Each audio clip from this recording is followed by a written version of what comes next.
Well, hey, welcome to the Rise Podcast. Welcome to Spicy Friday. I'm excited about this one. It's spicy. I hope it doesn't necessarily offend. I hope it helps. I think there's ways to have conversations that are maybe they're a little spicy, maybe they're a little bit controversial, maybe they step on your toes. But I think the posture, the heart posture that the person maybe leading the conversation has dictates and determines whether or not it is like a confrontation and it's negative or whether it's helpful. So I want to talk about this idea, this subject heading, and maybe it's a little niche, okay? But if it's for you, it's for you. Here's my Spicy Friday title. Ready? Here it is. Fire your coach. Fire your coach. We live in a day and age in 2025 of coaches, consultants. It's a very big thing. It's a very common thing. And it's true in business. It's true in ministry. It's true in life. It's true in fitness. It's true in nutrition. We live in a coaching and consulting age. Okay. I wanted to do an episode, Spicy Friday. Maya told me it was too niche, and I think she's probably right. But I wanted to do a whole episode about this, but I won't do a whole episode. I'll do a 10-second commercial in the middle of this episode. Don't hire a coach who hasn't done it before, okay? I don't understand how, listen, I'm young, I'm 27. I don't understand how you can be a 23-year-old life coach or a 28-year-old, here's how to build a successful church coach. Like, how? I don't understand it. Hire a coach who has done whatever they're coaching you to do for at least a decade. I'm just word to the wise. If they haven't done it for a decade, you should not be shelling out tons and tons of money here and there to go here, because who knows if it's going to work. I mean, just because something works now doesn't mean it works long term. And so I'm just a big believer. Let's have a coach who knows how to coach you to do the thing as proven by a track record of success.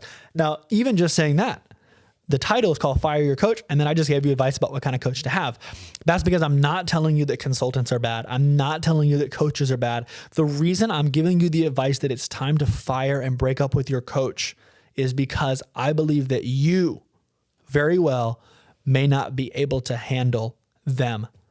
It is not a coach issue or a consultant issue I'm addressing here. And again, this may not hit for you, and that's fine. Maybe you can keep listening and maybe there'll be a nugget, and maybe it's just not for you. This is really a leadership, church leader, business leader, entrepreneur, or someone who's engaged the services of a life, spiritual, whatever coach. I want to help you in that relationship. You really can apply this more broadly to mentors. Maybe that's how we make this thing fit. Apply this conversation more broadly to mentors. And here's the reason that I'm saying you may not be able to handle your coach. Here's the reason I'm saying you may need to fire your consultant, is because you need to be able to hear advice, wisdom, even well-articulated, thoughtfully crafted advice from someone you respect who is successful in their field, and still be able to say, you know what? I appreciate that. I honor you. I respect you. I certainly am not saying you're wrong. But as for me, I don't feel called to do that. The danger of a coach, the danger of a consultant, the danger of a mentor is that the person being coached, the person who paid the consultant, the person who is the mentee, the danger is that you as the person receiving it don't have the internal clarity of who you're supposed to be and what you're supposed to do. But if someone gives you good, helpful, relevant advice, but it just doesn't fit you and what you're called to do, that you don't have the ability to say, hey, you know what? Thank you so much, but that's not what we're going to do. We're in church planting world. And there's a lot of competing ideologies of how do you plant a church. There's a lot of different strategies for how do you do that well and successfully, and even definitions of what success looks like. But I'll tell you this, no matter what camp you're in church planting, no matter what teacher, coach, guru, organization you're a part of, man, if God tells you to do something, even if it goes totally against the prevailing wisdom of your tribe or your coach or your person, I'll tell you what, I'm going with God. So my thing is this: go with wisdom, go with what your coach says, go with what works, what's tried and tested and true, until that road splits. and there's a fork in the road, and it's what your coach said to do, it's what your tribe said to do, it's what your people said to do, and then there's what the Holy Ghost told you to do in here. There's what that, maybe you're listening, you're not a Christian, what your gut told you to do down here. That thing of, oh my God, no one does it this way. This is kind of weird. This is kind of different, but I kind of feel like we should do this. Well, do that. The danger of a coach is that the person being coached takes word for word, idea for idea, strategy for strategy, every single thing, and doesn't know how to filter it through the lens of who you are and what you're called to do. And I think for me even, that what I'm really trying to express to you is that you need to go on a journey, as I am, of regularly, continually, and really in a, this can't be a back burner thing. This needs to be a intentional thing. Discovering who did God make me to be as a person? And then what did God call me to do? In my example, as a lead pastor. So there's going to be some things that our church does that other churches don't do. Why? Because we think what they do sucks and is stupid and it doesn't work. No, it works for them. But we got to do what God called us to do. And so I think the danger of a coach in your life is, do you have the ability? And I'll be honest with you, I'm a people pleaser. Okay. Especially with people I respect and admire that are further along in a journey than I am. I want to honor them by doing everything they say. But let me tell you this, the way you honor a coach is by hearing them, considering their input. Don't just let your gut, I don't want to do that. Don't let that stop you. Hear them out, process what they're saying. They are wise. They're a coach for a reason.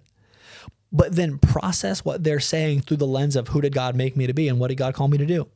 You honor a consultant by hearing their feedback, especially in their lane of expertise, processing it, assuming that the vast majority of what they're saying is probably true.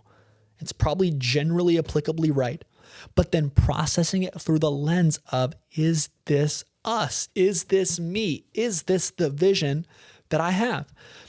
And, I think the perfect analogy for it is David. David was serving a leader. Wasn't a coach, wasn't a mentor. It was the king of Israel. And, Saul, David's king, wasn't an honorable person, but David still honored Saul. David still respected Saul. And so Saul gives David his own armor, the king's armor. It's the best armor in the nation of Israel. It's, if you will, it's the silver bullet approach to growing your business, getting in shape, getting the six pack, losing the weight, growing your church, whatever, building your platform from 2,000 followers to 20,000 followers in 6 weeks, all that stuff. It's the advice that person gave you, and not just any random person on the side of Instagram, but an actually reputable person who's done it. But David said, you know what? Thank you. This is awesome. I'm going to try it on, see if it fits me. He honored him enough to try it on. He honored his coach. He honored his consultant. He honored his king enough to say, hey, I'm hearing what you say. I'm going to try it on. But then he knew himself enough to say, hey, you know what? This doesn't fit me. This fits you because you're a taller, bigger man. It doesn't fit me. I got to do this thing my own way. And as David goes out on that battlefield against Goliath, everyone watching thinks he looks like an idiot because guess what? He's got no armor. He's got some rocks and he's got a slingshot. Man, if Saul was going out to fight him, which by the way, he didn't have the courage to do, but he would have been wearing this armor that he had David try on. Well, Saul wasn't going out. David was. Here's the thing. And every good coach and every good consultant in the faith space, in the church growth space, in the business space, in the fitness space, every good coach and consultant would agree with this. They're not the one who has to follow their own advice. You are. So if it doesn't fit you, what good is it to just do what they say because they said it? You're the one who has to live with the results. If David put on Saul's armor, guess who has to live with that result? David. David has to live with the result. So take the armor, take the advice, take the wisdom. And when it fits, man, wear that thing. Don't reinvent the wheel.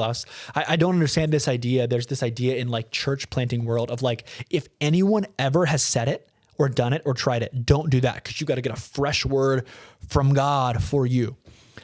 I don't get that, man. Listen, if someone else has done it and God hasn't given me a clear calling to do something different, yeah, I'm going to do that.